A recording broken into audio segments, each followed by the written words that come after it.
Y pues listo, buenas tardes. Estamos con la quinta sesión de Afganistán, o sea, vamos exactamente a la mitad a la mitad del curso. Y pues hoy vamos ya precisamente a platicar de este Afganistán en medio de dos imperios.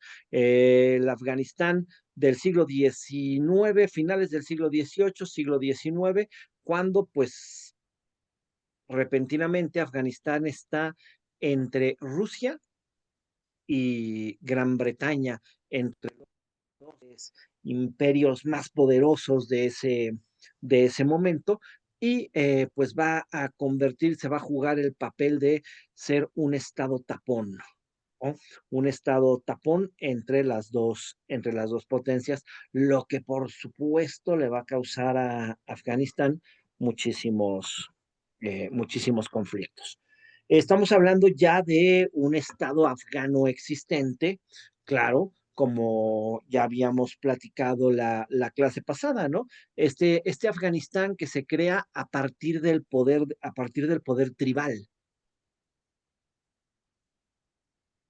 Y por supuesto, lo que también genera un estado que es también sumamente convulso desde adentro, ¿verdad?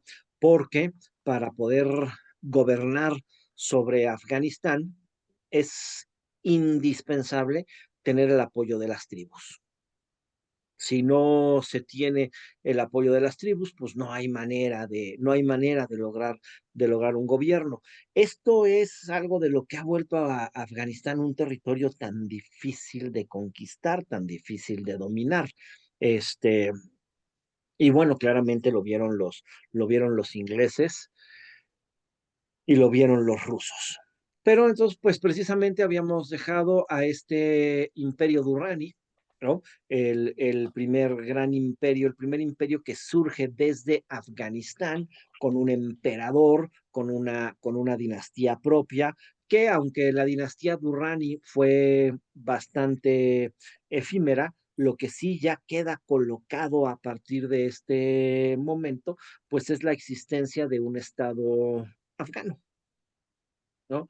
Un estado afgano, como comenté, muy complejo, muy convulso internamente, porque para poder gobernar es necesario ganarse a las tribus, es necesario contar con el apoyo de las tribus. Entonces, precisamente eso es lo que le pasó al estado durraní, por lo que la dinastía se mantuvo poco tiempo, pues es precisamente porque, ok, el primer emperador surgió precisamente del acuerdo con las tribus, surgió precisamente de una reunión con los representantes de todas las tribus que le otorgaron este poder, pero después pretendió heredar el poder a sus hijos.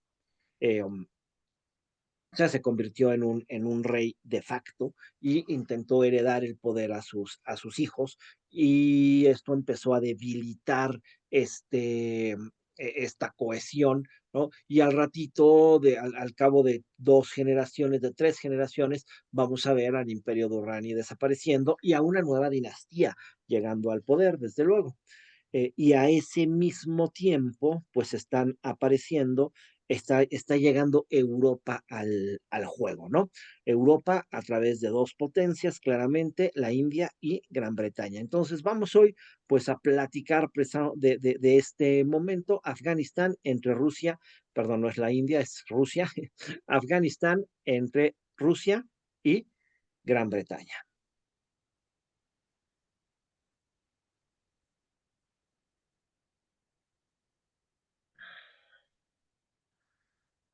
Entender, pues es un poquito entender el contexto internacional y el contexto imperial que empieza a surgir en el siglo XVIII, pero que toma un auge importantísimo en el siglo XIX y va a continuar después, ¿no? Durante una muy buena parte del siglo XX. De hecho, la Primera Guerra Mundial viene precisamente pues, de estos conflictos imperiales que se vienen claramente gestando durante todo el siglo XIX, ¿no? Es el siglo XIX cuando el mundo es testigo del auge de los imperios europeos.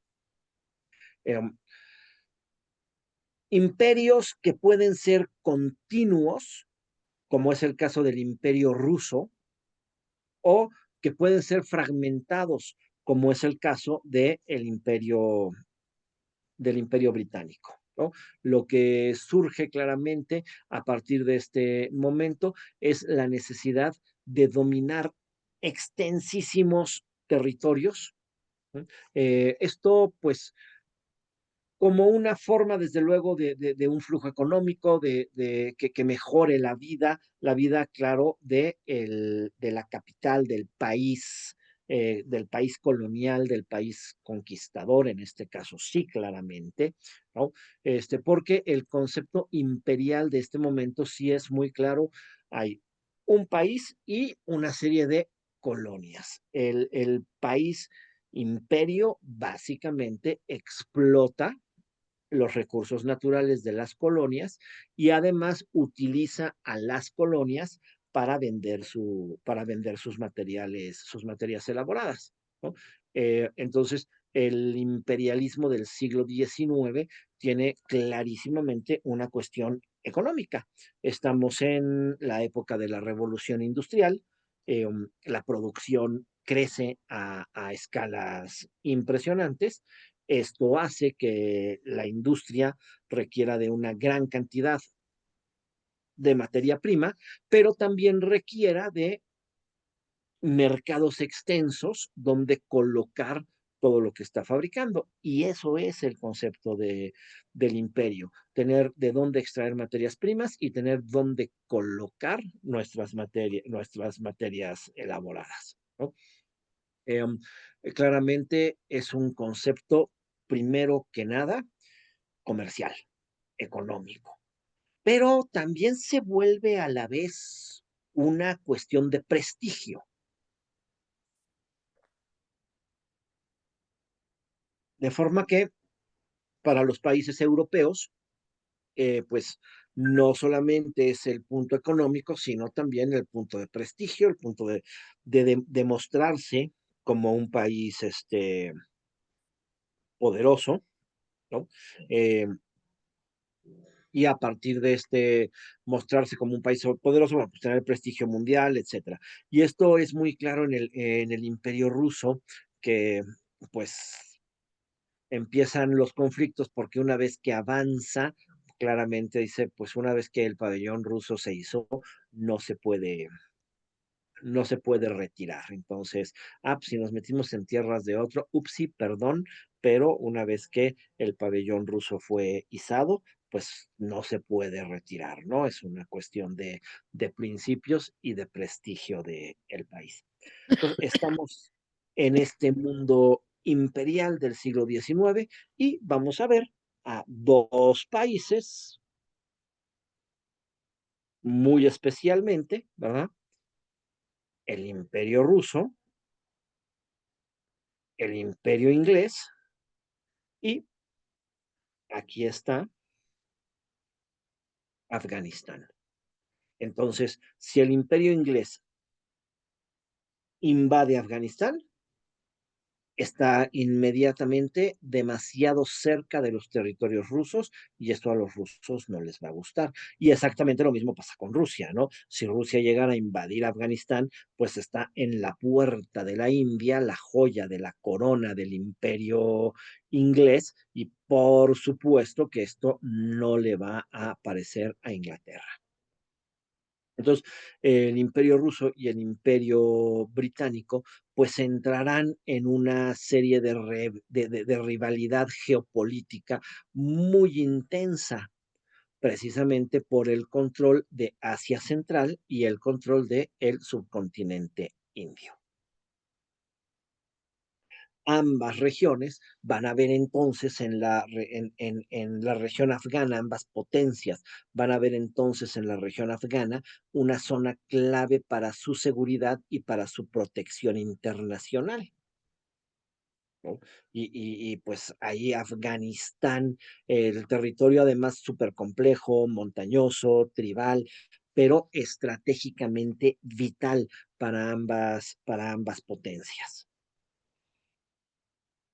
Conquistar Afganistán es entrar en un conflicto directo con la potencia enemiga, pero no tener algún tipo de control sobre Afganistán es un riesgo de que la otra potencia lo tome. Rusia y Gran Bretaña van a empezar un juego muy interesante. Ninguno de los dos quiere apoderarse de Afganistán, pero los dos pretenden estar plenamente seguros de que el otro no se va a meter al territorio afgano. Y esto, pues obviamente, se va a convertir en una situación súper compleja del siglo XIX. Analicemos un poquito cómo se va dando esta situación, ¿no? Desde luego, pues Gran Bretaña, vemos pues Gran Bretaña se había ido expandiendo hacia el subcontinente indio, ¿no? Hacia el subcontinente indio, que en realidad el territorio británico, lo que hemos denominado el Raj británico, ocupó un territorio bastante más amplio de lo que es la India hoy. Todo esto que se ve aquí era el territorio del Raj británico. Como ya habíamos platicado cuando vimos a la India, precisamente, pues sí, el Imperio Británico está presente en la India desde el siglo XVII. Primero con este mecanismo que no es la corona quien interviene, no es la corona quien se adueña de las tierras, sino la Compañía Británica de las Indias Orientales, ¿no? Este primer sistema de colonización inglés que se hace a partir de la iniciativa privada. Claro, la iniciativa privada con una compañía que tiene permiso de la corona para negociar en nombre de Gran Bretaña, para establecerse en diversos territorios y crear colonias, para cobrar impuestos, para manejar ejércitos propios y hasta para emitir moneda, ¿no? Pero es una empresa privada. Eh, Sin embargo, a finales del siglo XVIII y principios del siglo XIX, vimos que comienza la consolidación de un verdadero poder colonial directo, ¿no? Por los malos manejos de la Compañía Británica de las Indias Orientales que generan la rebelión de los cipayos. Y esto pues genera que finalmente Inglaterra diga, no, pues bye bye la Compañía de las Indias Orientales y pues finalmente pase directamente la corona inglesa a implementar un sistema de gobierno y control sobre la India, ¿no? Es cuando la reina Victoria se convierte en emperatriz de la India. ¿Mm? Y cuando, por supuesto, aparece la figura de virrey de la India, ¿no? Y pues la India empieza a administrar Gran Bretaña, perdón, empieza a administrar directamente a a la India.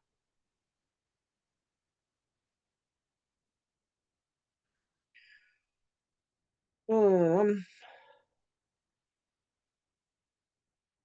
Me adelanté la diapositiva, ¿verdad? Mm. La frontera con la India es Afganistán. Entonces, claramente, para los británicos, Afganistán representa la puerta de entrada al norte de la India, el lugar por donde podían llegar posibles invasores terrestres desde Asia Central. Y por ende, en la visión estratégica de Gran Bretaña, pues Afganistán tiene que ser controlado o tiene que ser al menos neutralizado para asegurarse que no se convierta en esta peligrosísima puerta de entrada al norte de la India. Acuérdense, en Afganistán está el Paso Khyber y el Paso Khyber es el paso natural para entrar por tierra al subcontinente indio.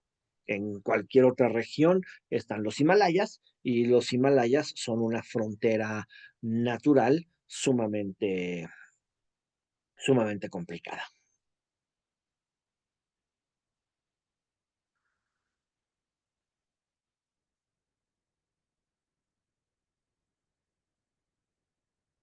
Mientras los británicos están apoderándose de la India y están colonizando toda su región, pues el imperio ruso también está en un momento clave de expansión. Y el imperio ruso viene precisamente avanzando desde el norte, expandiendo su control sobre todas las estepas y sobre todos los canatos musulmanes. Ese es el avance que trae Rusia. Y a finales del siglo XVIII, pues eh, logra la incorporación de los pueblos tártaros del Volga y el Cáucaso. Entre 1830 y 1860, los rusos inician una serie de campañas contra los chechenios, ¿no? Y entre 1865 y 1876 anexan la mayoría de los antiguos canatos de Asia Central, todos aquellos territorios que en algún momento les habían pertenecido a los canatos mongoles, ¿no? Todo lo que fue el imperio de Gengis Khan, pues poco a poco va quedando sobre el control del imperio ruso.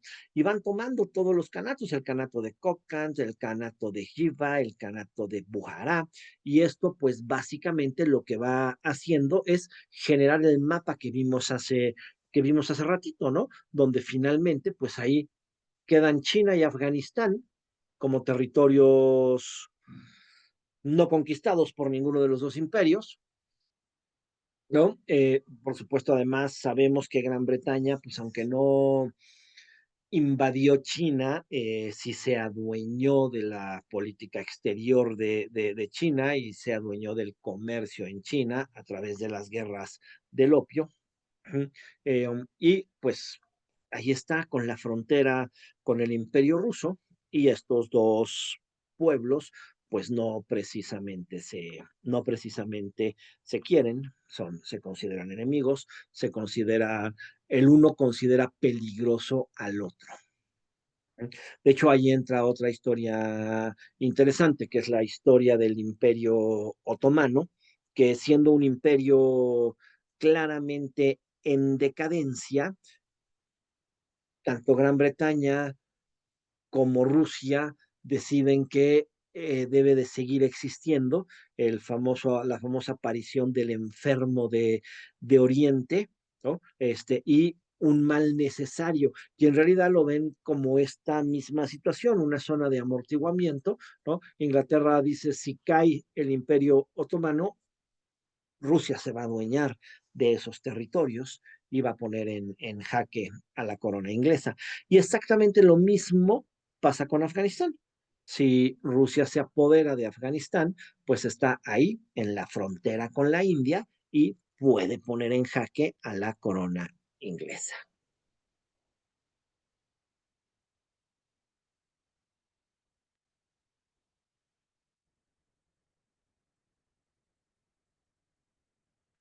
Con estas conquistas de todos los canatos, como había dicho, pues precisamente los rusos se aproximan peligrosamente al río Amudarya.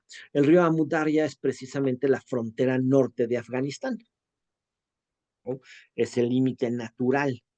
Eh, Esto inmediatamente alarma a los británicos.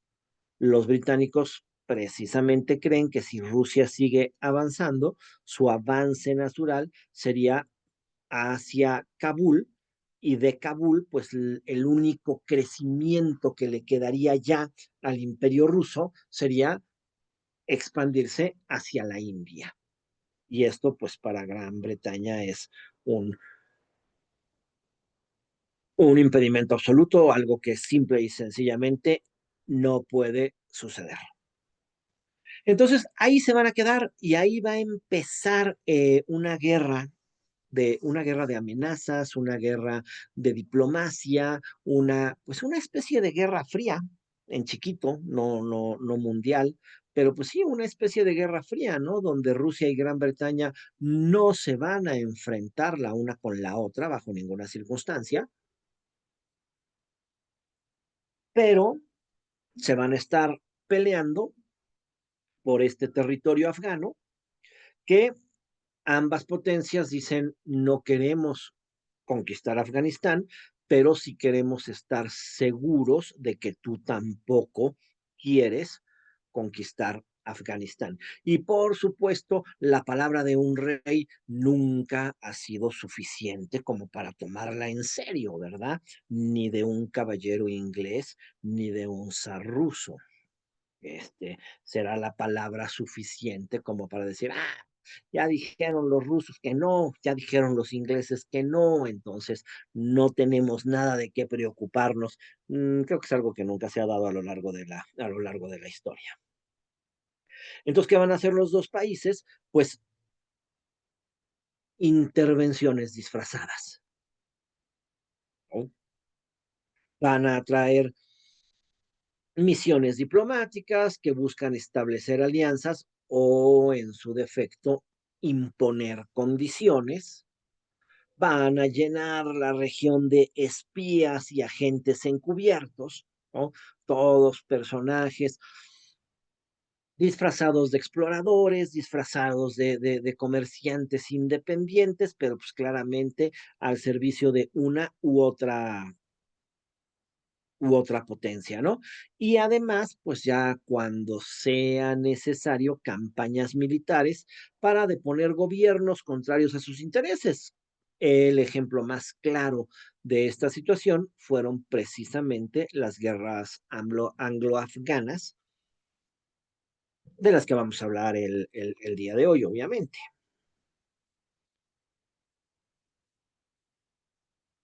Y así comienza lo que los ingleses llamaron The Great Game, ¿no? El gran juego. Una competencia silenciosa, peligrosa, estratégica por el control indirecto de Afganistán y de sus fronteras. O sea, con esta misma temática, no queremos invadir Afganistán, ¿no? Vamos a respetar la independencia afgana, siempre y cuando el país se alinee con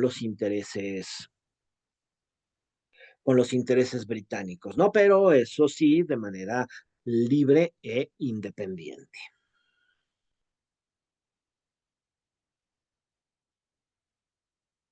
Entonces, pues es la situación del siglo XIX, ¿no? El imperio británico viene avanzando desde la India, el imperio ruso viene avanzando desde Asia Central y ¡pum! Ahí está Afganistán.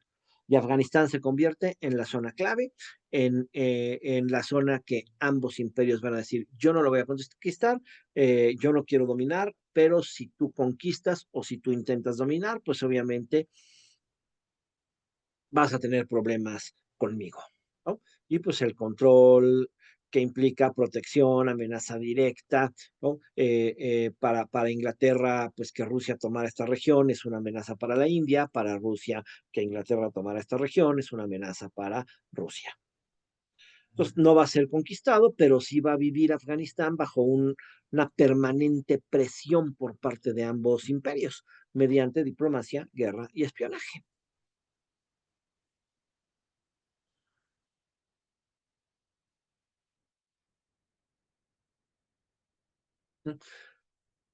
Y nace este concepto que dijimos de el gran juego, ¿no?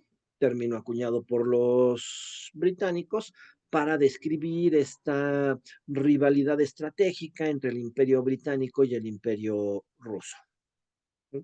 En torno a Asia Central, claramente en torno a Afganistán. Nunca una guerra abierta entre ambos imperios, pero todo el tiempo una lucha indirecta de influencia, espionaje, diplomacia, manipulación y, y, y pues control de todos los estados intermedios.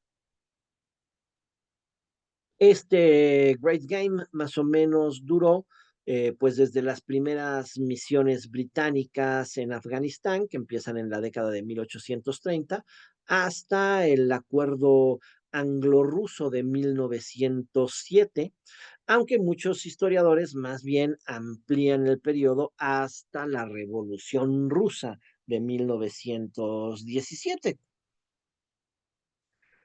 cuando supuestamente Rusia perdería interés sobre la región afgana, pero que claro que al ratito vamos a ver que pues dice mi mamá que siempre no y que los comunistas también, también son bien expansionistas.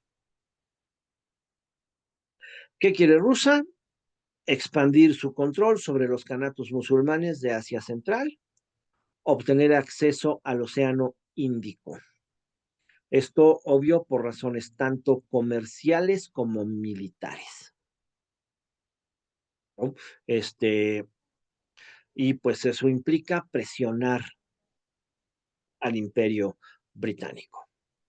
Gran Bretaña, por su parte, ¿qué quiere? Gran Bretaña quiere proteger la India, su joya de la corona colonial, evitar que Rusia estableciera influencia o paso militar de ningún tipo a través de Afganistán y mantener el control de las rutas comerciales y mantener el control de la frontera noroeste de la India.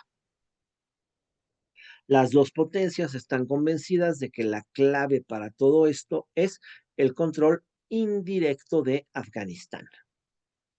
Ambas potencias están dispuestas a sacrificar recursos, vidas y diplomacia para impedir que el otro se pueda posicionar en esa región.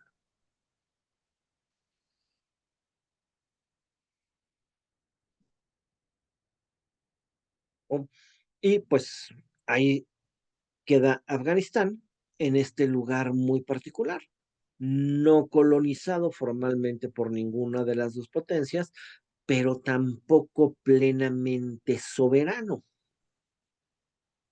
¿no? Lo que los ingleses llamaban un buffer state, un estado tapón. ¿Qué es exactamente un estado tapón? Pues es un país que por su ubicación estratégica sirve como barrera neutral entre dos potencias rivales, ¿no? Esto incluso cuando estudiamos las guerras napoleónicas, vemos que es una estrategia común, ¿no? De repente crear países, crear zonas independientes, crear zonas libres. ¿Para qué? Para que no estén bajo la influencia de ninguna potencia y cumplen esta función de evitar el contacto directo entre los dos países en conflicto y obviamente el contacto directo que es un potencial conflicto armado entre dos países, entre dos imperios. A los británicos les conviene que Afganistán no se vuelva prorruso. No necesitan ocuparlo completamente. Con la seguridad de que no se vuelva prorruso es más que suficiente. A los rusos les interesa no tener a los británicos directamente en sus fronteras del sur. Ambos consideran que el juego para esto es manipular la política interna evitando, pues, de hecho, a toda costa, un enfrentamiento directo entre ellos.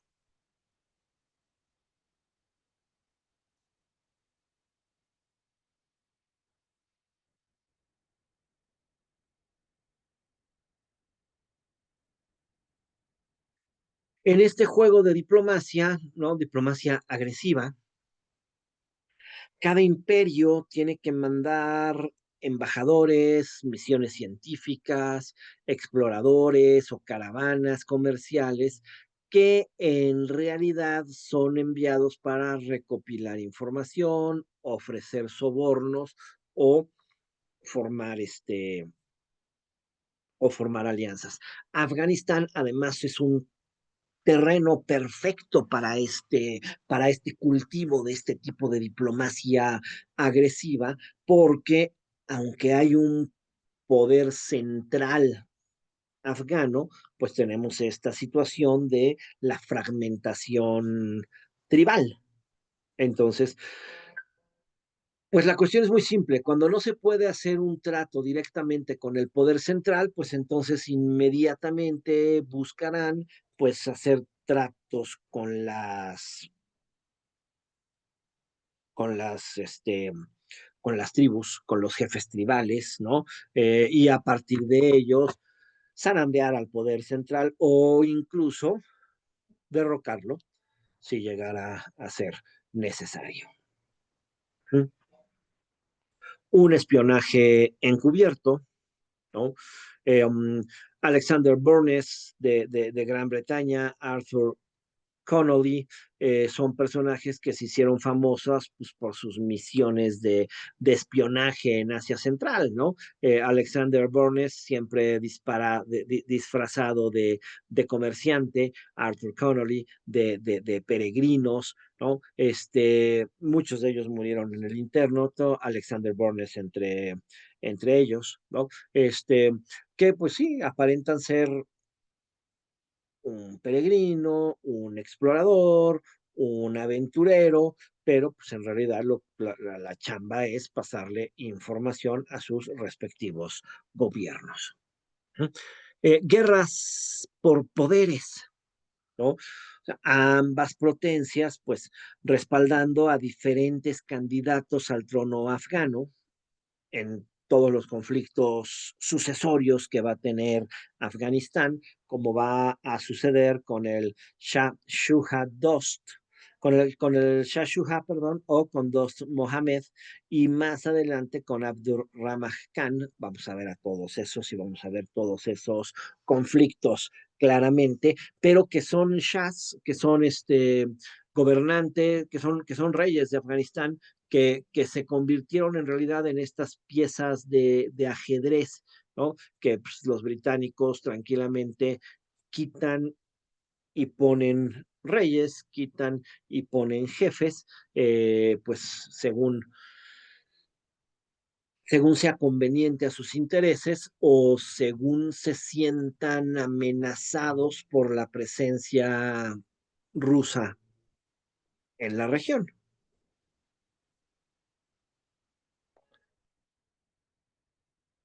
Para Afganistán esto pues va a tener claras consecuencias. La pérdida parcial su soberanía, especialmente en política exterior, una notoria inestabilidad interna, porque los líderes son elegidos o derrocados con apoyo extranjero.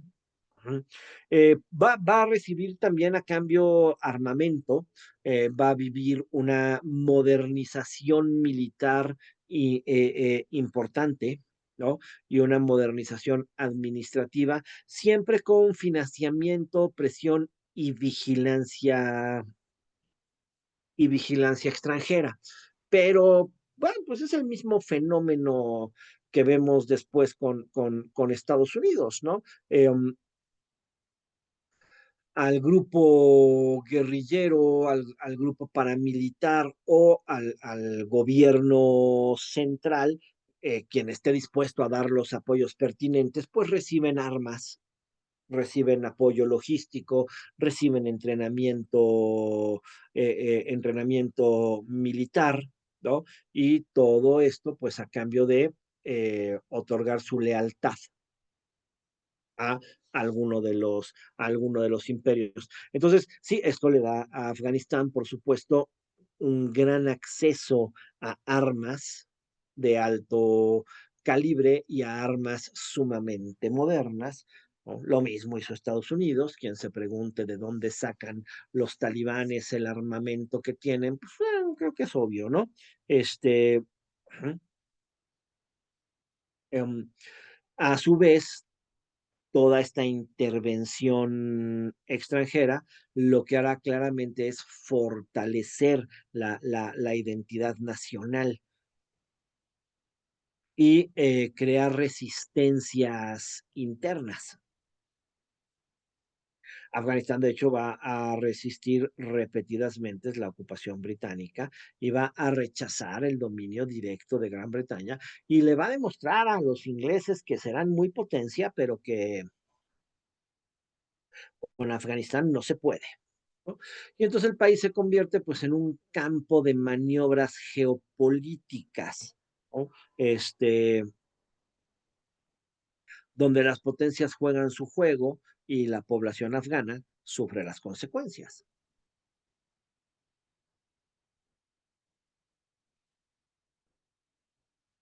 Entonces el gran juego es esta rivalidad entre británicos y rusos, esta búsqueda continua de el poder indirecto de esta región, ¿no?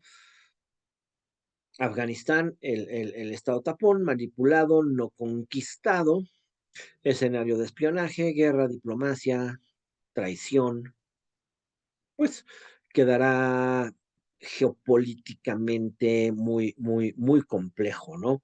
Este, y internamente, pues reafirmado en su independencia tribal nacional.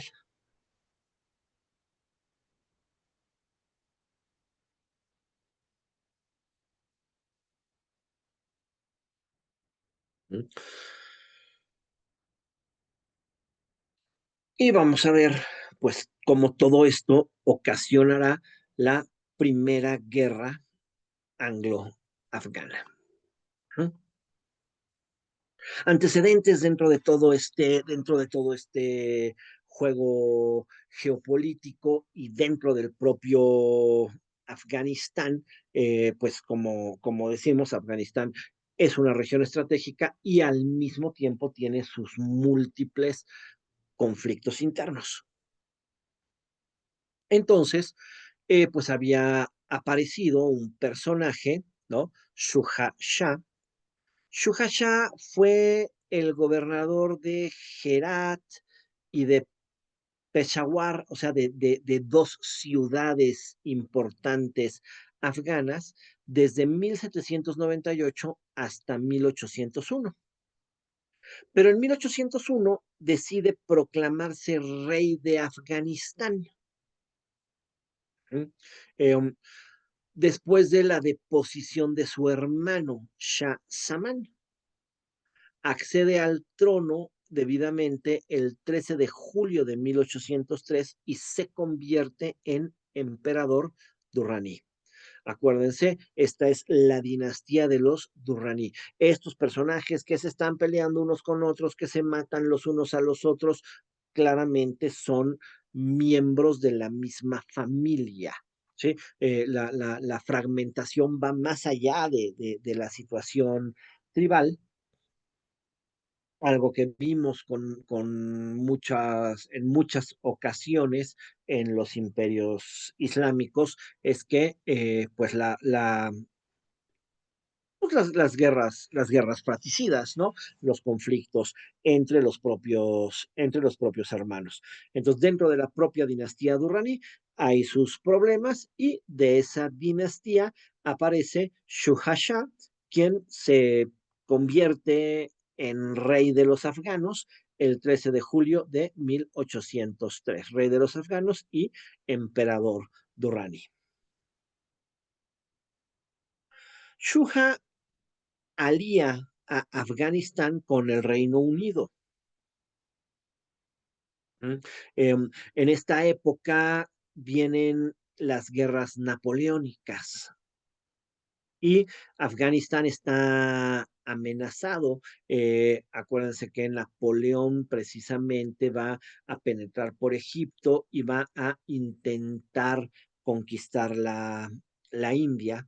¿no? Entonces de repente, pues Shuha se ve amenazado por Napoleón Bonaparte, se ve amenazado por Rusia y pues decide estratégicamente aliar a su reino con el Reino Unido. Pero la inestabilidad tribal de Afganistán termina por derrocar a, a, a Shuja, que es el último Durrani en el trono. Al caer Shuja, obviamente Afganistán se fragmenta y entramos en un periodo de conflicto tribal. ¿Sí? El conflicto tribal es muy simple. ¿Cuál de las tribus va ahora a gobernar la totalidad del territorio, ¿no? ¿Quién va a ser el personaje que tenga el poder suficiente, militar, diplomático, para convencer a los demás jefes tribales, pues de que él es el bueno? En este Afganistán dividido aparece una nueva familia, los Barakzai, ¿no? Y pues son ellos los que se presentan para retomar el poder bajo la figura de Dost Muhammad Khan, que viene desde Ghazni. Hemos visto como Ghazni es un territorio importante desde donde continuamente aparecen estos personajes capaces de unificar Afganistán. Y sí, logra recuperar nuevamente el control de la totalidad de los territorios afganos en 1829.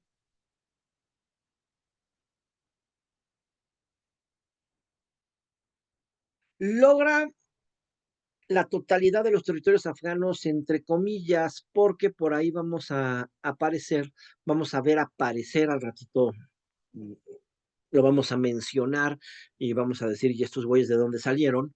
Vamos a ver aparecer ahí un imperio chiquito, en realidad, ¿no? Otro emperador, que es el imperio Sigi. ¿Se acuerdan de esta religión que habíamos platicado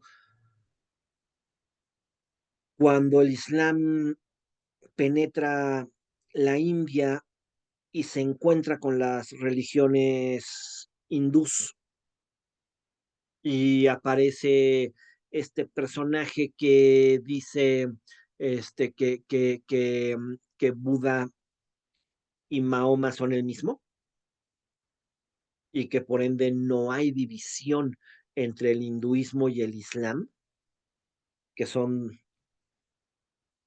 pues, que es el mismo personaje, y crea el sijismo, que es esta cohesión entre ambas religiones, y estos sijis que toman un poder importante en la India.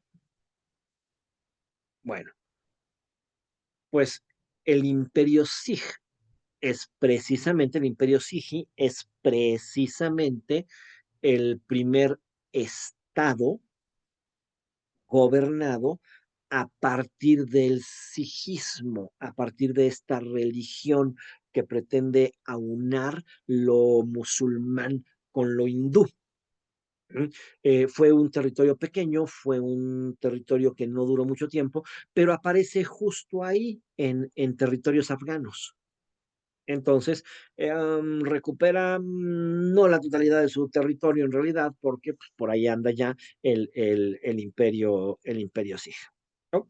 Este, para ese momento en el que se dieron pues la caída de Shuhasha, el crecimiento de Dos Mohammed Khan para recuperar el territorio afgano, con la aparición de los sijis y toda esta problemática. Para ese momento, al mismo tiempo, la rivalidad entre Gran Bretaña y Rusia por el dominio de Asia, pues empieza a ser muy notoria, y con esto pues llega la política del gran juego.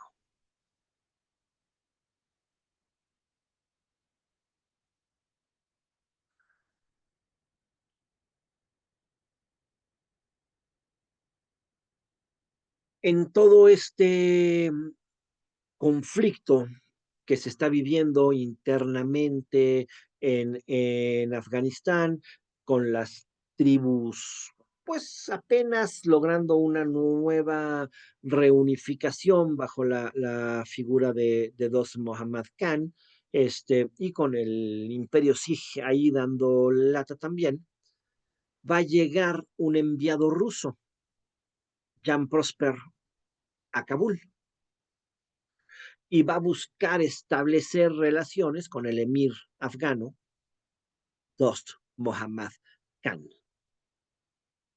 Esto puso muy nerviosos a los británicos, que vieron inmediatamente una amenaza en una posible alianza ruso-afgana, ¿no? Que ponía en peligro a la India británica. Dost Mohammed en realidad recibió a la embajada rusa porque lo obligaron a recibir a la embajada rusa, ¿no? No es que los rusos llegaran y negociaran, oye, podemos pasar a platicar contigo, ¿verdad?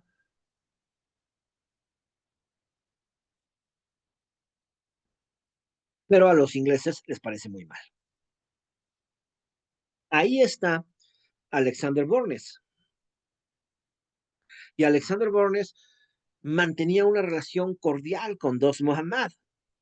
Y Alexander Bornes considera que no hay nada de qué preocuparse, que las negociaciones rusas no prosperan y que no hay peligro. Pero el gobernador general de la India, Lord Auckland, ya se está poniendo muy nervioso y finalmente decide actuar por cuenta propia.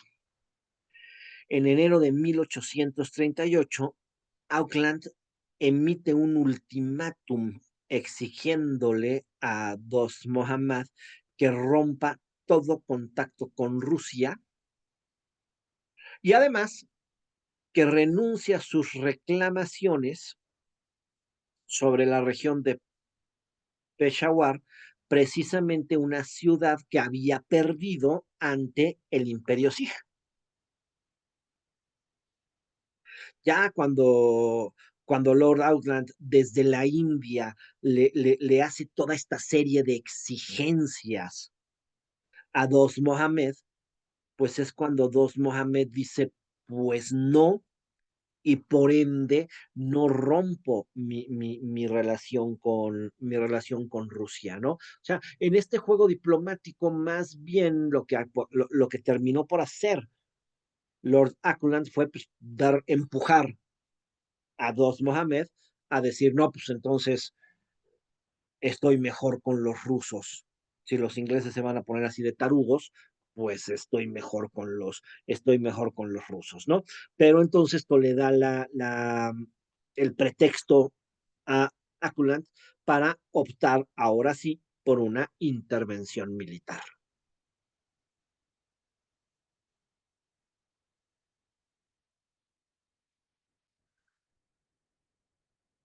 Y claro, así lo, así lo harán, ¿no?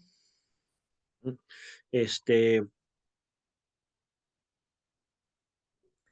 inmediatamente Lord Auckland, el 1 de octubre de 1838, publica la declaración de Simla. Básicamente, digamos que Lord Auckland necesita un pretexto para no verse tan mal ante el mundo, ¿no?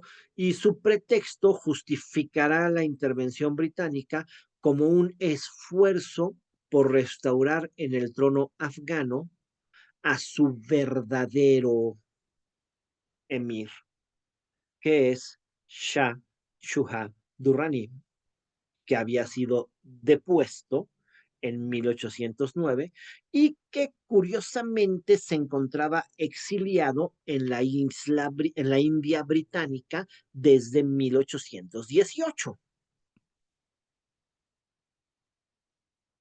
Entonces, ese va a ser el pretexto de Lord Auckland para intervenir militarmente, ¿no? Decir, no, qué barbaridad, ¿cómo es posible? Derrocaron al verdadero emperador del imperio Durrani, a, a Shah Shuha Durrani, y pues es obligación de los ingleses, ellos siempre tan buenos y tan santos, pues restablecer el orden y devolverle el trono de Afganistán a su legítimo gobernante.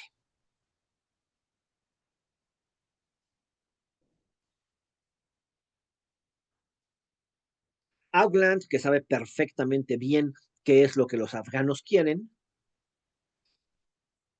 pues dice que eso es lo que quieren los afganos, que es Shuhashah quien tiene el apoyo popular de Afganistán, ¿no? Por supuesto que todo lo contrario, Shuhashah no tiene ningún apoyo popular dentro de Afganistán, pero Lord Ackland dice, claro que lo tiene y este es el bueno, ¿no? Y pues sin ninguna popularidad real, sin ningún respaldo verdadero de los afganos, pero bajo este pretexto se organiza el Gran Ejército del Indo, compuesto por una mezcla de tropas británicas y tropas indias, bajo el mando de el general Sir John Kane, y en diciembre de 1838 las fuerzas británicas empiezan su avance hacia Afganistán. No cruzan por el paso Kidir, que era lo más lógico, se van por otra región, que es el paso Bolán, y empiezan a capturar territorios afganos. En marzo de 1839, la tropa inglesa está en Afganistán y está ahora sí haciendo un avance militar sobre Afganistán. Claro, sin ninguna pretensión más allá de restablecer el orden y devolverle el control del país a su legítimo gobernante, ¿verdad?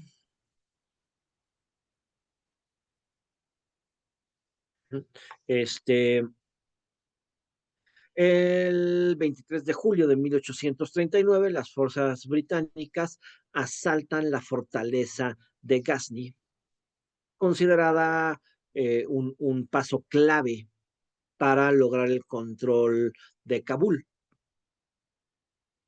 De hecho, pues utilizaron explosivos, dinamitaron la puerta antigua de la ciudad para, pues, para poder tomar la ciudad. Obviamente, la captura de Ghazni debilita significativamente la posición de Dost Muhammad Khan y pues Muhammad Khan finalmente huye hacia Bujará en busca de apoyo. Pero ya sin el emir en casa, pues claramente va a ser más fácil para los británicos penetrar, ¿no? Esta captura de Ghazi y esta salida de Dost Muhammad, claro que genera una desorganización en las tropas afganas, en la resistencia afgana, y los británicos avanzan hacia Kabul y reinstauran a Shah Shuja Durrani como emir en agosto de 1839. A Dost Muhammad lo capturan en 1840 y lo exilian a la India. Siempre es bueno tener guardado a un emir derrocado en la India, por lo que pueda llegar a ofrecerse en algún momento determinado, ¿no?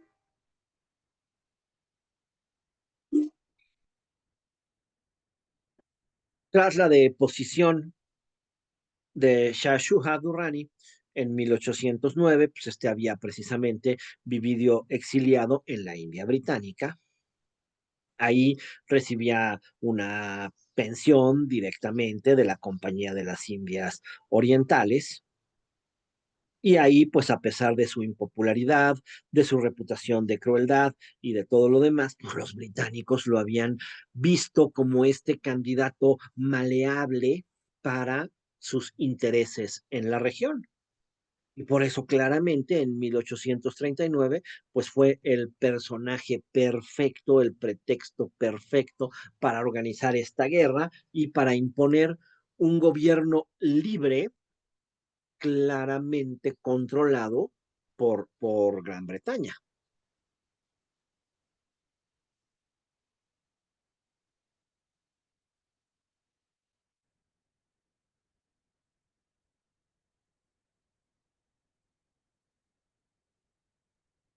Ante el crecimiento de la influencia rusa, ante la negativa de Dost Muhammad Khan, pues ahí les tienen todo el armado perfecto los ingleses, ¿no?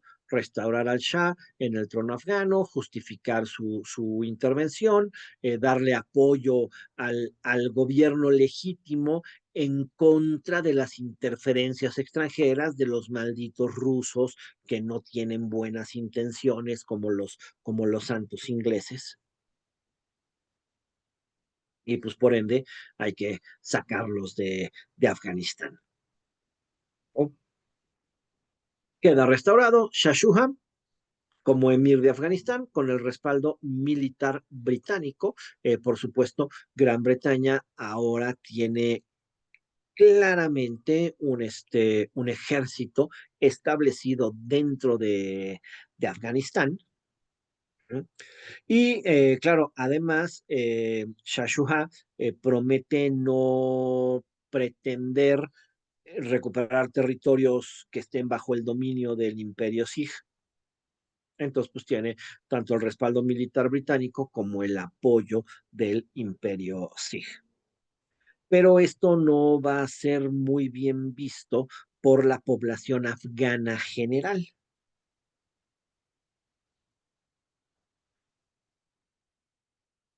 ¿No? Um, Shah Shuja, digo, de por sí había sido derrocado por los propios afganos, no contaba con el apoyo de las tribus, pero además, pues, se había pasado un rato largo fuera del país y había perdido el contacto con las realidades afganas y era recordado como un personaje cruel y autoritario, claramente dependiente de las fuerzas británicas para recuperar el poder. Y pues esto lo convierte para los afganos en el símbolo de la injerencia extranjera. Y pues si es legítimo o no es legítimo, en realidad a nadie le importa.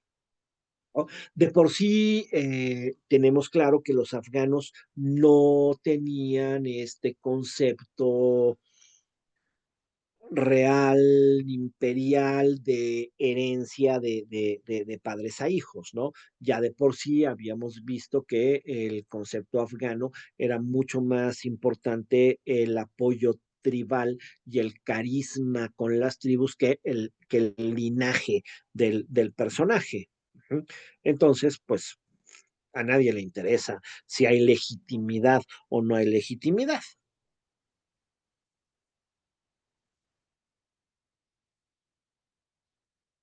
¿Mm? Em, realmente, pues las tribus, los jefes tribales afganas lo empiezan a ver claramente como un impostor.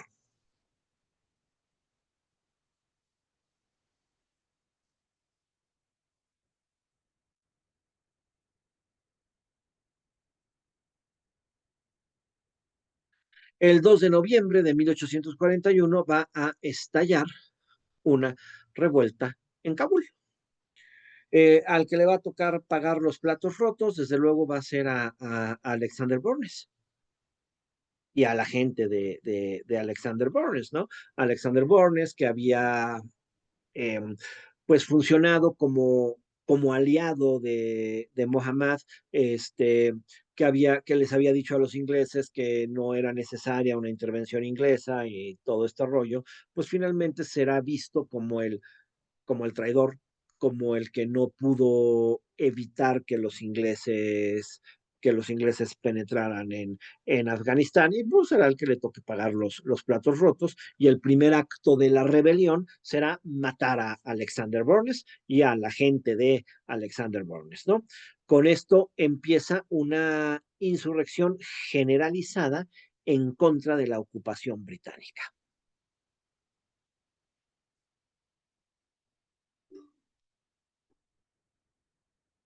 Um, no hay una respuesta inmediata por parte del comandante británico, el general William Elphinstone.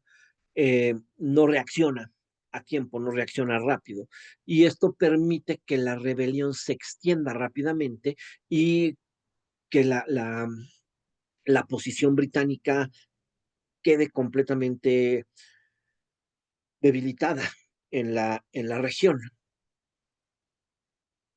Aún, hay algunos intentos de negociación antes de que se dé una situación realmente caótica.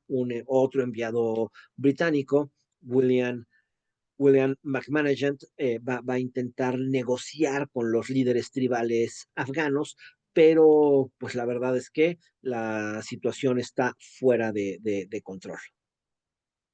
El 23 de diciembre de 1841 tiene una reunión con Wazir Akbar Khan, el hijo de Dost Mohammed Khan,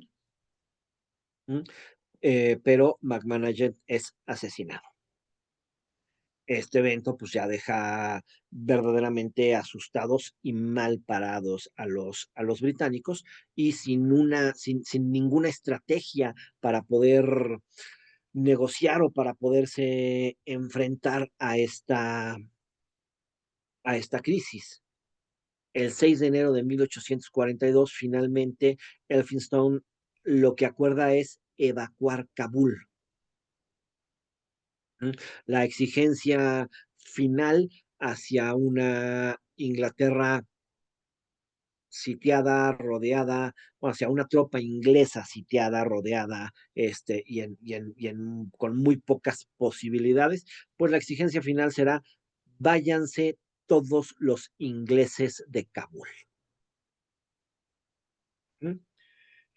Les prometen un paso seguro hacia Jalalabad, que está a 140 kilómetros de Kabul. Y les dicen, váyanse. Esto genera la retirada de aproximadamente 4.500 soldados y 12.000 civiles que salen de Kabul.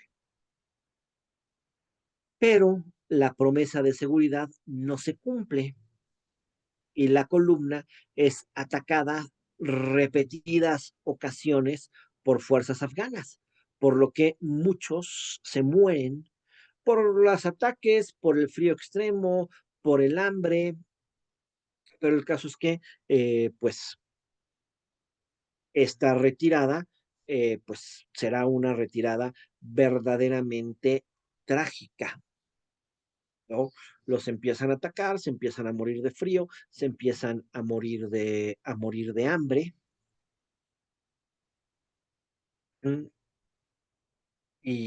Pues no hay forma ni de regresar a Kabul, ni de seguir el avance, ni de nada por el estilo. O sea, hace que para el 13 de enero de 1842 sobreviven 65 soldados ingleses, que son rodeados cerca del pueblo de Gandamak.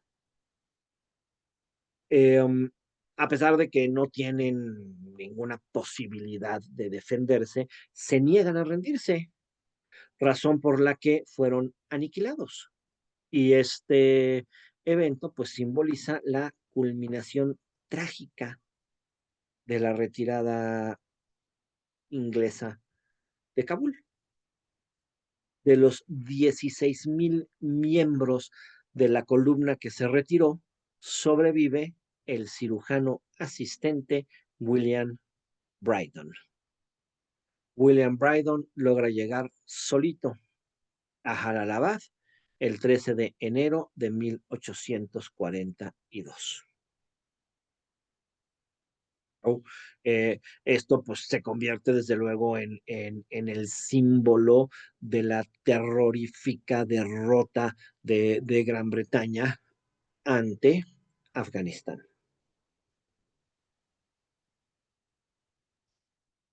¿No? La retirada de Kabul es una de las peores derrotas del Imperio Británico en el siglo XIX, ¿no?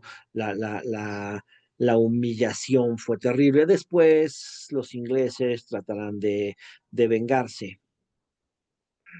Este, pero desde luego, pues es el momento de hacer una reevaluación de la política británica en la región. El evento, pues, deja claramente marcada la memoria imperial y deja claramente marcada la historia de Afganistán y deja muy claro que dominar Afganistán no es enchilame otra, ¿verdad?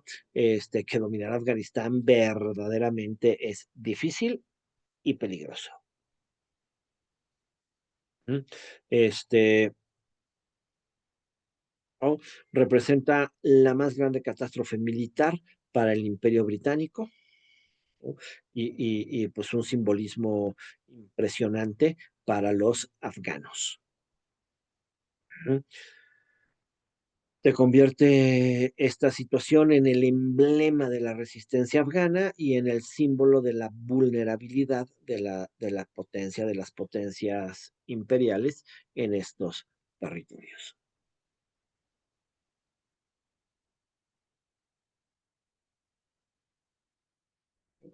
Y claro, es el episodio que va a forjar la reputación de Afganistán como el cementerio de los imperios.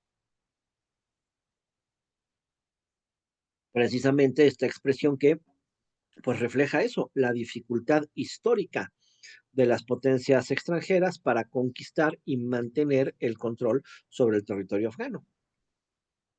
Diversas potencias habían experimentado fracasos similares en Afganistán y pues entonces se crea este gran mito del Afganistán impenetrable.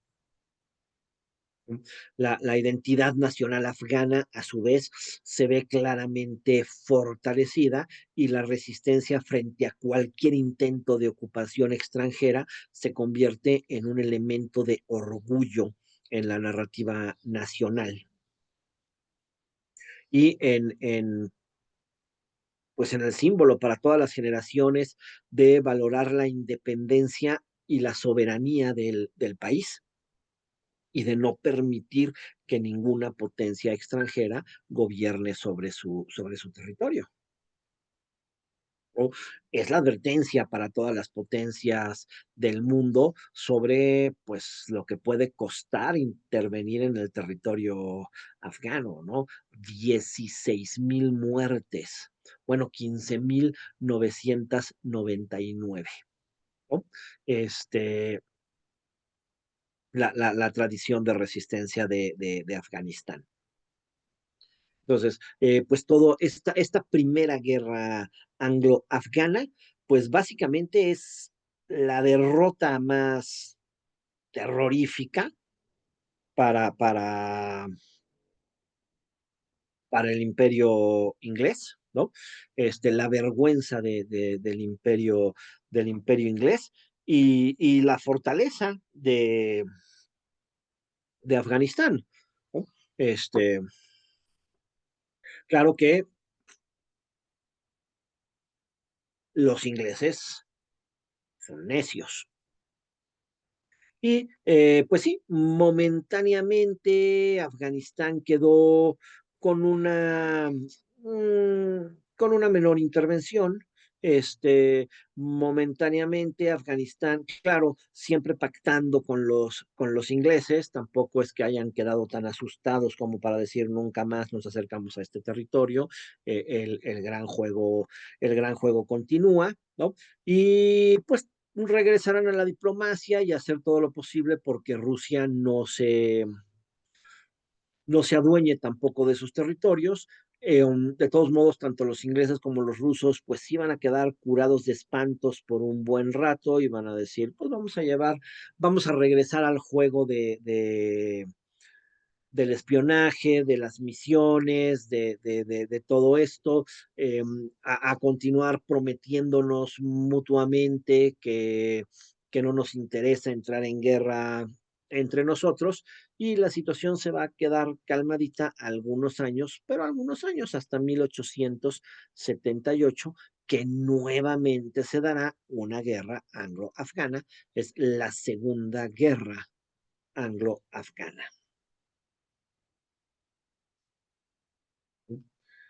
Eh, la problemática, pues la venimos arrastrando todo el tiempo, ¿no? El Imperio Ruso había iniciado una expansión constante hacia el sur, consolidando su presencia en Asia Central mediante la conquista de varios canatos que pues cada vez están más cerca del territorio afgano, lo que pues le prende las alertas nuevamente al Imperio Británico, que teme que finalmente la influencia rusa alcance la India británica, que pues, es su colonia más valiosa. Afganistán otra vez tomará la importancia estratégica como estado tapón y otra vez Afganistán será pues la frontera a cuidar, el río Amu Daria, que está en el norte de Afganistán y que marca esta frontera entre los intereses británicos y rusos. Durante la década de 1870, los rusos cruzarán este umbral simbólico, esta zona geoestratégica y pues despertarán de nuevo el temor de los ingleses. Ante el avance ruso, en 1873, Rusia obliga al Kanato de Jiva a someterse como estado vasallo ruso. El Kanato de Jiva ya lo había conquistado Rusia.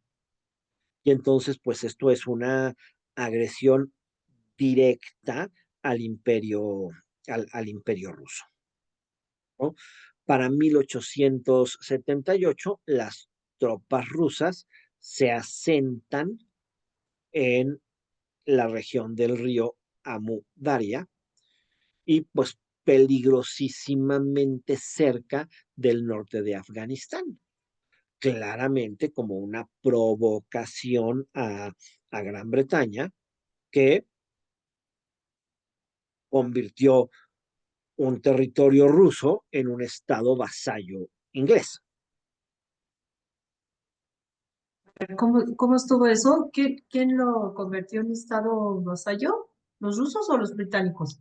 Los británicos, o sea, Rusia viene avanzando y Rusia conquistó varios canatos, Bujara, Jiva y Kokand. Cuando los ingleses ven este avance de los ingleses toman el canato de Jiva y lo convierten en un estado vasallo. Ah, porque aquí en la presentación dice que Rusia obligó a Perdón, Jiva. sí, de hecho, perdón, Rusia obligó a Jiva, sí, perdón, ya se me andaba a mí yendo el avión bien gacho. Está bien escrito en la presentación y el que estaba diciendo tarugadas Ah, era yo. ok.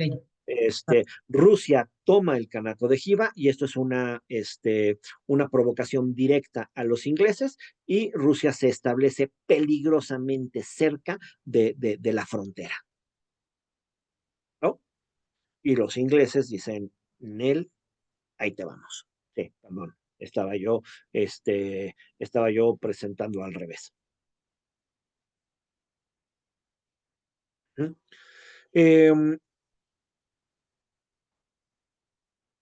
este, este avance es lo que Londres va a ver como una provocación directa, ¿sí?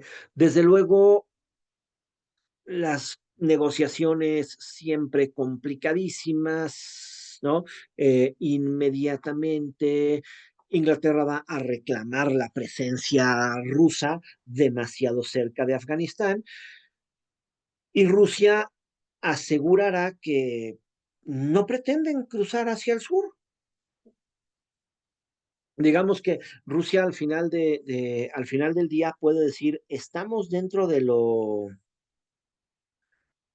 pactado, no penetrar los territorios afganos, ¿no? Pero pues estamos jugando pues a provocar claramente, ¿no? No, no, no, no vamos a cruzar la frontera afgana. Estamos bien pegaditos, pero no vamos a cruzar la frontera de Afganistán, ¿no? Con la promesa rusa, los ingleses se tienen que quedar quietos, ¿no? Y digamos que pues nada más decir mucho cuidadito y estar pendientes, pero pues dejar quietos a los ejércitos ingleses y otra vez evitar una confrontación directa. En ese momento, el emir de Afganistán es Sher Ali Khan. Sher Ali Khan, por supuesto, está en una posición crítica, ¿no? Sher Ali Khan había recuperado el trono con apoyo británico en 1868. El juego de los ingleses en Afganistán es muy claro, ¿no? No hay una intervención directa, pero ponen y quitan emirs según según su conveniencia y pues según lo que vayan viendo que sucede, ¿no? Sher Ali Khan, al haber recuperado el trono con apoyo británico, pues está obligado con los británicos, pero por supuesto que tampoco quiere tener un enfrentamiento con Rusia. Entonces, pues en deuda con los ingleses, pero intentará mantener una política de equilibrio entre las dos potencias, dejando claro que pues, Afganistán es un territorio libre y que pues ni los ingleses ni los rusos pueden penetrar en los territorios afganos, ¿no? Evita comprometerse con Rusia, evita comprometerse con Gran Bretaña y se niega sistemáticamente a aceptar cualquier misión permanente de ninguna de las dos potencias en Kabul. ¿Mm? Es obvio que estas misiones, pues ya está más que sabido, más que estudiado y más que probado, que estas misiones siempre son intentos velados de dominación política. Y entonces, pues lo que va a hacer Sher Ali Khan es decir, a ver, ni Rusia ni Inglaterra. No, no tenemos ningún interés, no pretendemos favorecer a ninguna de las dos potencias, entonces, pues ni Rusia ni Inglaterra, ¿no? Ninguna misión permanente de ninguna de las dos potencias puede entrar a Kabul. Ahora, Rusia va a empezar a presionar más y más y más. Y finalmente Sher Ali pues va a empezar a mostrarse pues más receptivo o más asustado hacia Moscú.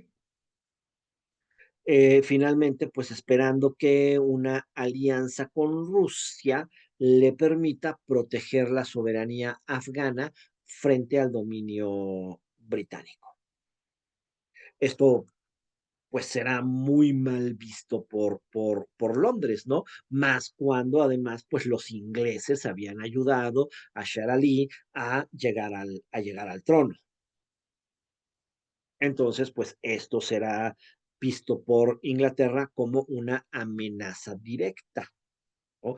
Rusia seguirá diciendo, nosotros no tenemos intereses en dominar Afganistán, pero pues andamos en claras negociaciones con el Khan, estamos en claras negociaciones con el emir afgano, ¿no? Y estableciendo misiones en Afganistán.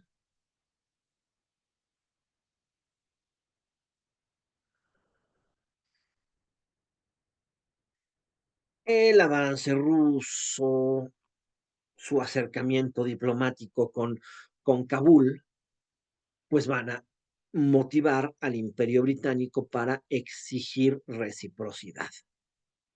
Entonces, finalmente los ingleses dirán, ok, si permitiste una misión rusa en Kabul, tienes que aceptar también una misión británica. ¿Sí? Mientras Sher Ali se mantuvo diciendo ni los rusos ni los británicos, pues ambas potencias estaban presionando, presionando, presionando, pero pues digamos presionando sin amenazar, ¿no? Ya cuando acepta una misión rusa, pues entonces ahora sí empiezan las amenazas. En julio de 1878, el zar Alejandro II envía efectivamente una misión diplomática rusa a Kabul, sin el consentimiento británico, obviamente, y esto pues les da a los ingleses el motivo para, pues para enojarse con Sher Ali. ¿No? Sher Ali está enfrentando una presión insoportable, permitió la entrada de los rusos, pero rechazó la misión británica y esto pues es visto obviamente como una gravísima ofensa. Y otra vez será el virrey británico, el virrey de la India, Lord Lytton, quien empiece a buscar una excusa para intervenir, o bueno, perdón, quien encuentre en esta negativa una excusa para intervenir, ¿no? Es el pretexto perfecto para justificar un nuevo intento de invasión británico y esto marcará el inicio de la Segunda Guerra Anglo-Afgana a finales de 1876. 78, perdón.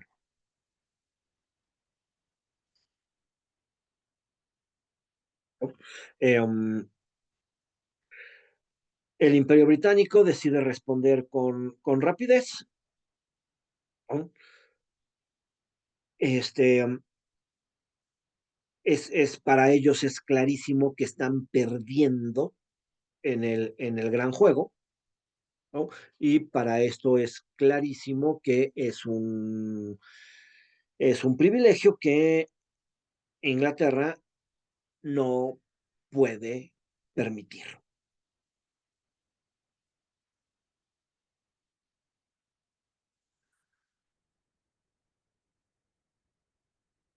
El virrey de la India, entonces, Lord Lytton, prepara primero una misión diplomática, que va encabezada por el general Neville Bowles Chamberlain, con el objetivo de establecer relaciones permanentes con el emir Sher Ali Khan. Obviamente, lo que sabe perfectamente Sher Ali es que las misiones diplomáticas, ni las rusas ni las inglesas, no son amables y no son un amable intento de negociación, sino un claro intento de intervención. Además, lo que hace Lord Lytton ya es enviar a la embajada sin invitación, sin aviso, o sea, en realidad lo que está haciendo Lord Lytton claramente es romper con la diplomacia, romper con las formas, ¿no? Y decir, ahí va mi embajada. O sea, la mando sin invitación, la mando sin consentimiento, la mando sin considerar si Afganistán está o no está de acuerdo. Esto es considerado, bueno, considerado no, ¿verdad? Esto es claramente una violación a la soberanía afgana.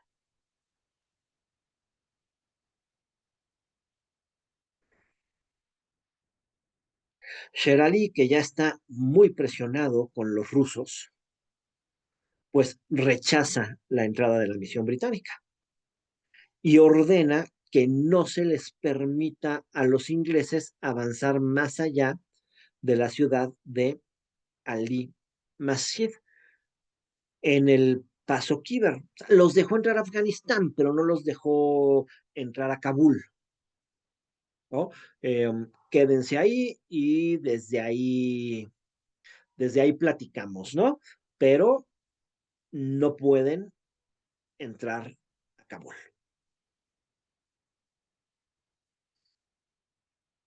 Por supuesto, este es el rechazo que será aprovechado por el gobierno británico como una ofensa diplomática grave.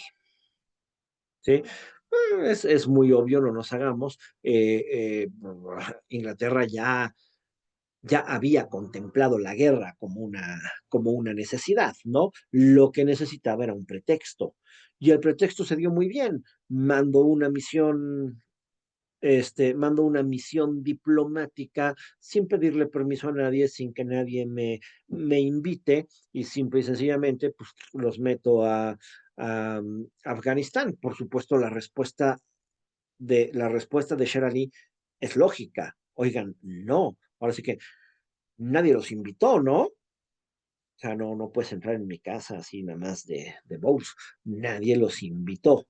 O sea, es muy claro que lo que buscaba Inglaterra era una provocación y la consiguió, ¿no? Ya es claro que Inglaterra ya contemplaba la guerra como la posibilidad obvia y pues es claro que Sher Ali le dio le dio el pretexto. Entonces, ahora sí, con una justificación oficial, con con un agravo diplomático, con una ofensa diplomática, Inglaterra dice, bueno, pues entonces Afganistán, ahora sí, pues ahí te voy, ¿verdad? En noviembre de 1878, Gran Bretaña envía un ultimátum exigiendo explicaciones inmediatas por el rechazo de su misión. El plazo vence sin respuesta. En parte porque Sher Ali pues está en una crisis y no logra responder a tiempo y no logra, pues, pues no logra saber qué hay que hacer en una situación como esta, ¿no? Básicamente.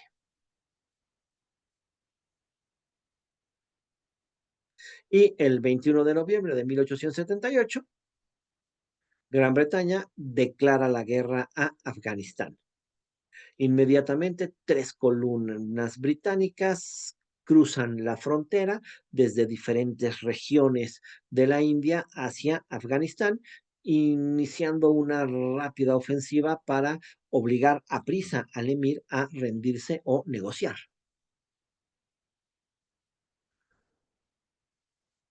Sher Ali está en una posición insostenible. Eh, para ese momento, además, se enfrenta también a una oposición tribal, a un país agotado por todos los conflictos que ha estado viviendo, ¿no?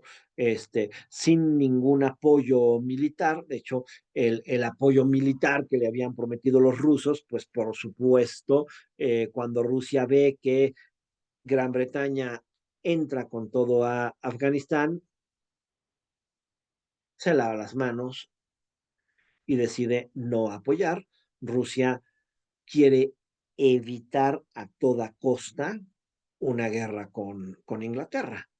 Digo, está muy bien metidito en el juego, pero no quiere una guerra directa, no quiere un enfrentamiento directo. Entonces, cuando Gran Bretaña invade Afganistán, Rusia, pues por supuesto que no manda ningún apoyo, y pues sí, Sher Ali se da cuenta de que le apostó al gallo equivocado, definitivamente, ¿verdad?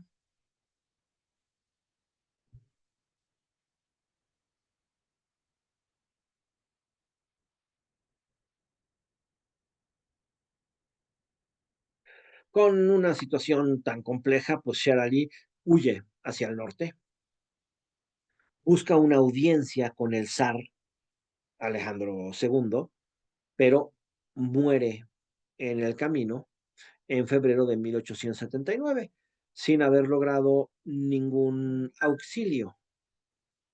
¿No? Esto pues demuestra claramente cómo se vio muy hábil Inglaterra para manipular un incidente diplomático, justificar una invasión total, deja muy claro que Sher Ali no va a contar con el apoyo de los rusos, ¿no? Y que pues ahora tiene al ejército británico en casa, ¿no? Que le apostaron al gallo equivocado y que pues hubiera sido eh, una mejor apuesta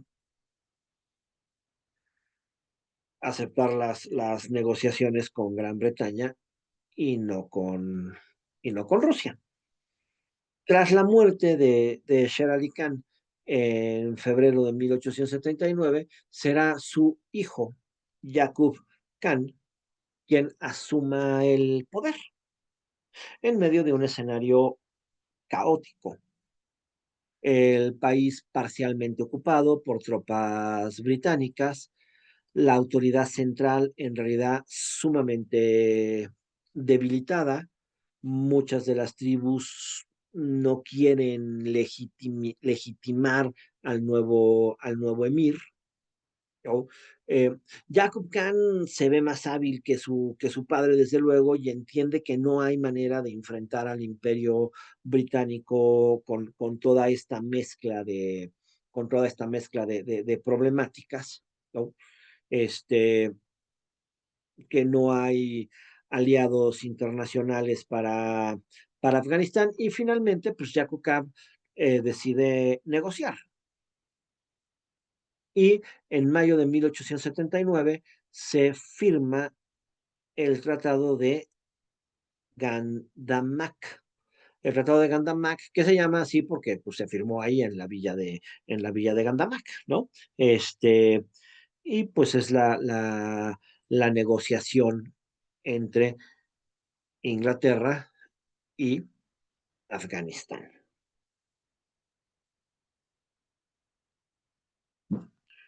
Este tratado, claramente un tratado ventajoso para Gran Bretaña, desde luego, ¿no? Pues así jugaba Gran Bretaña. Básicamente, Afganistán mantiene su independencia y una soberanía limitada, ¿no? Afganistán le cede el control de su política exterior a Gran Bretaña. Esto básicamente significa no puede firmar tratados, no puede recibir misiones diplomáticas extranjeras, sino es con el apoyo de el virrey de la India. ¿Mm? O sea que a partir de esto, de la firma de estos tratados de Gandamak, el virrey de la India, pues será además el responsable de la política exterior de Afganistán. Por supuesto, se permite el establecimiento de una misión británica permanente en Kabul, o lo que Sher Ali siempre había rechazado, pero pues tampoco le dejó opciones a su hijo, ¿no? Finalmente, en este momento, la situación no daba para más. O se aceptaba este pacto con Inglaterra, o se iba a la guerra total con Inglaterra, y en ese momento, sin el apoyo tribal necesario, pues era altamente probable que Sher Ali perdiera la guerra. Este, no, perdón, ay, se me olvidó cómo se llama, que Yaqub Khan perdiera la guerra, ¿no? Entonces, pues al final tuvo que ceder en todas estas cuestiones. Además, Afganistán cedía los territorios fronterizos, precisamente como el paso de Khyber, que es el más importante de todos, a a Gran Bretaña para seguridad de la India británica. Y a cambio de todo esto, Gran Bretaña lo único que ofrecía era una serie de subsidios financieros anuales y la promesa de apoyo militar en caso de una invasión extranjera. Eh, Así como en la Primera Guerra anglo-afgana, la humillación había sido violentísima para Gran Bretaña. Bueno, ahora la humillación es violentísima para Afganistán, definitivamente, ¿no? Esto, ahora sí, claramente esto, pues ganó Inglaterra, ¿no? Este tratado es presentado por los británicos como un logro diplomático, pero pues no es un logro diplomático, es una profunda humillación para Afganistán. La presencia de una misión extranjera permanente en Kabul, la cesión de soberanía en todo lo relacionado con política exterior, va a causar un enorme descontento entre las tribus y los jefes locales.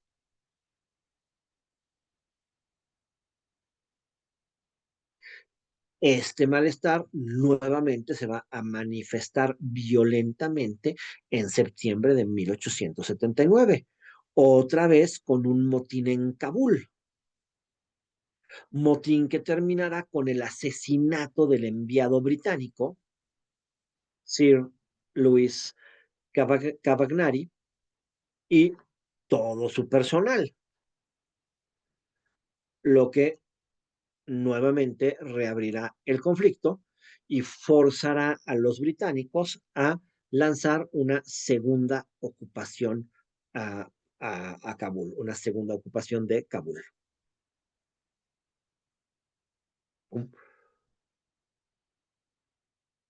Eh, um, la resistencia afgana otra vez va a ser terriblemente violenta, va a estar más marcada en el sur del país, ¿no? Un general británico, George Burroughs, es el enviado con un destacamento a enfrentar a las fuerzas de un líder tribal, Ayub Khan, que era el hermano de Yaqub Khan, ¿no? Que marcha desde Herat con una fuerza muy considerable.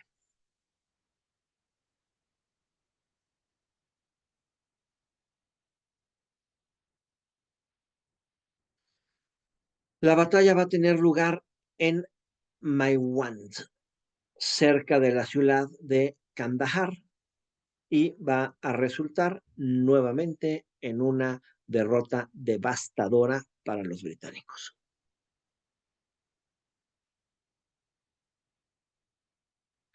Las fuerzas de Ayub Khan, que traía entre 25,000 y 40,000 combatientes, la mayoría de ellas milicias tribales, logran desbordar a las tropas británicas y a las tropas indias, ¿no? Muy bien armadas, pero muy mal posicionadas, y pues finalmente logran derrotar. Cerca de 1,000 soldados británicos e indios murieron, otros 1,500 resultaron heridos. No fue tan desastrosa como la retirada de Kabul de la primera guerra, pero al final del día los británicos se vieron obligados a retirarse a Kandahar, y Kandahar fue inmediatamente sitiada por los afganos.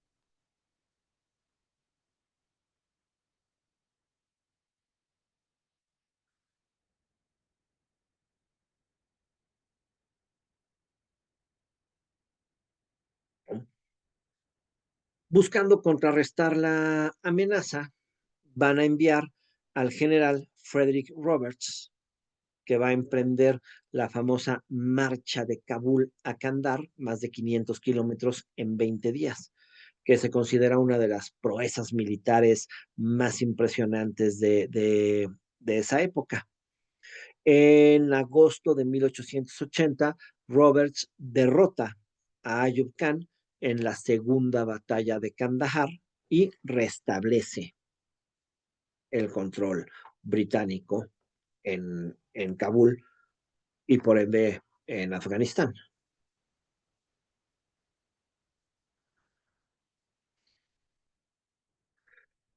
Pero toda esta problemática deja muy clara que una ocupación prolongada va a ser muy costosa y muy riesgosa, ¿no? Eh, Llegar a un acuerdo de paz con un emir en el gobierno es claro que no es ninguna garantía en Afganistán, donde el poder tribal está en realidad por encima del emir, ¿no? Este,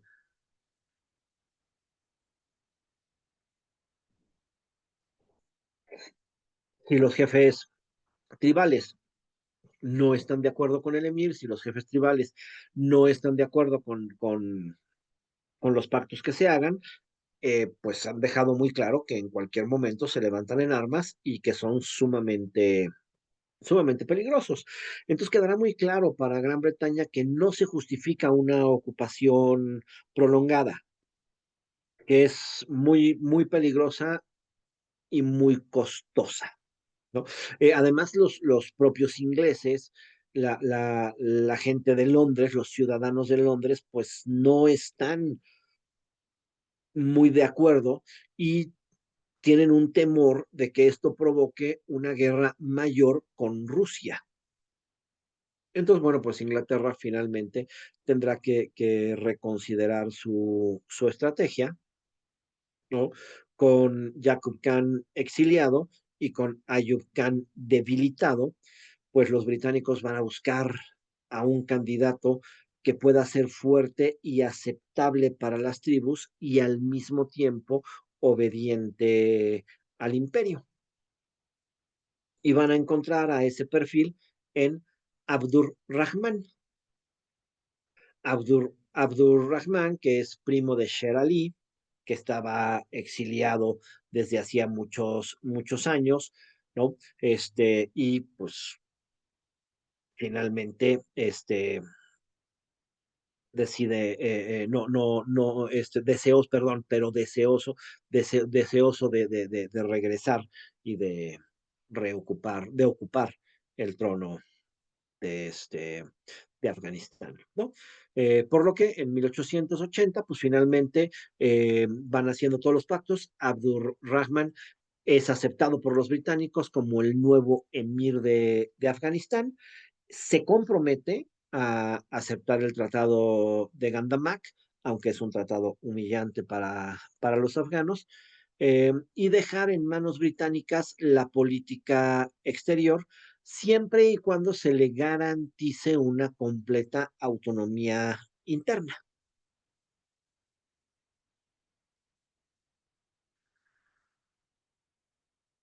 Abdur Rahman será conocido como el emir de hierro. Este, Aunque Abdul Rahman era más o menos aceptado por las tribus, ¿sí? Pero también definitivamente siguió una política fuertísima de centralización del poder y de represión contra las tribus rebeldes. Él se mantendrá en el gobierno hasta 1901 y logrará estabilizar el país, consolidar las fronteras actuales de Afganistán desde 1901. Las fronteras que hoy tiene Afganistán quedan perfectamente establecido. Su ascenso marca el inicio de una nueva etapa, un Afganistán formalmente independiente, fuertemente subordinado a Gran Bretaña en el plano geopolítico, con la garantía de una libertad en el gobierno interno.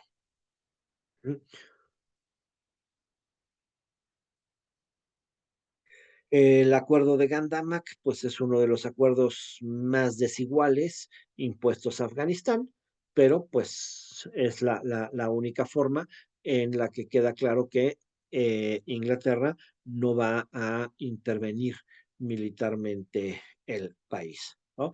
Lo clave de este tratado es la cesión de la política exterior a Gran Bretaña, que Afganistán renuncia a su derecho de establecer relaciones diplomáticas por cuenta propia, de firmar cualquier tratado o contacto con otra potencia si no cuenta con la autorización directa del virrey de la India.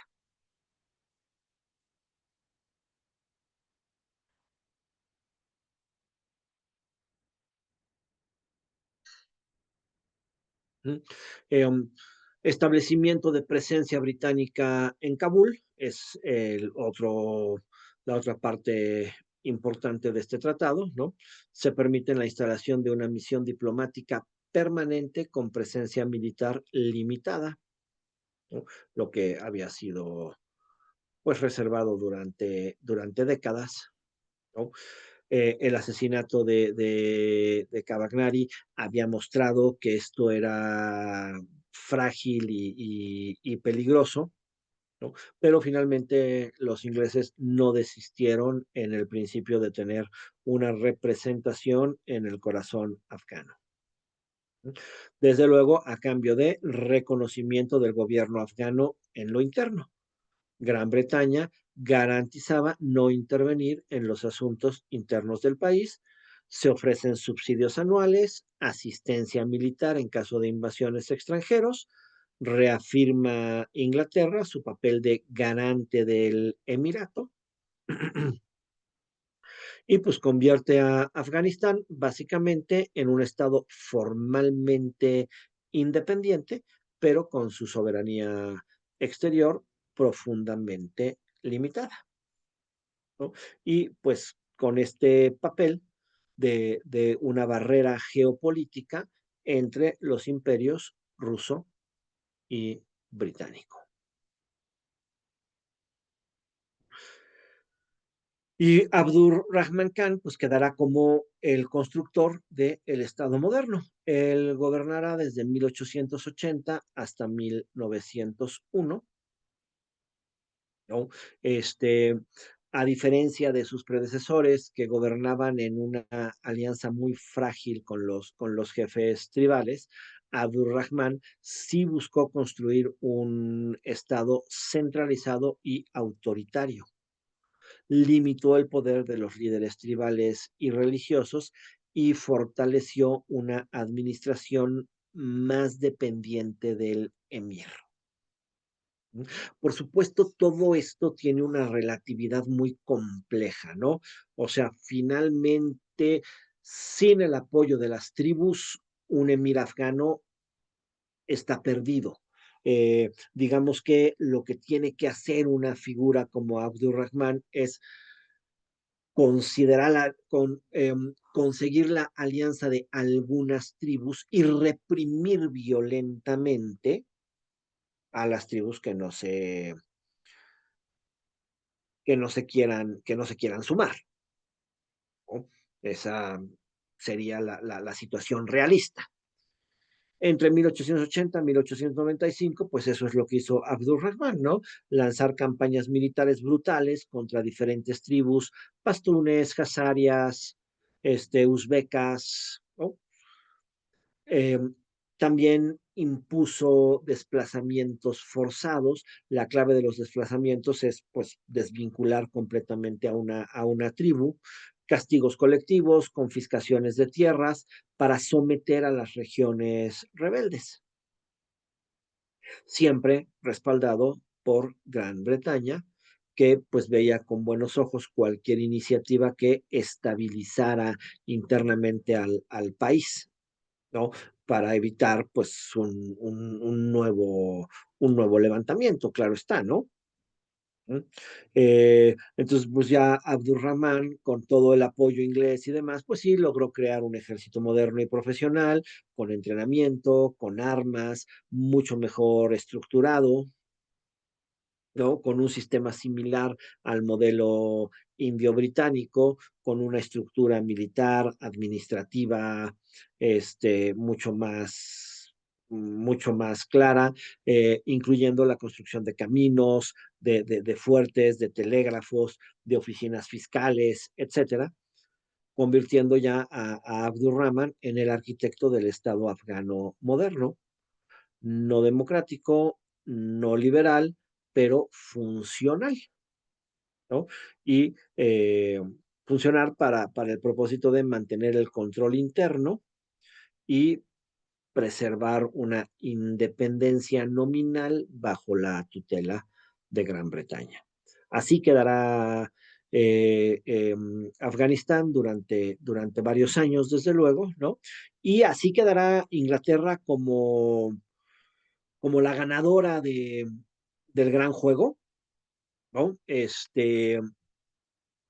Pero siempre bajo esta complicación de el imperio ruso acechando en cualquier momento y pues lo que dicen es que esta rivalidad permaneció claramente hasta la caída del imperio ruso, hasta el triunfo de la revolución bolchevique.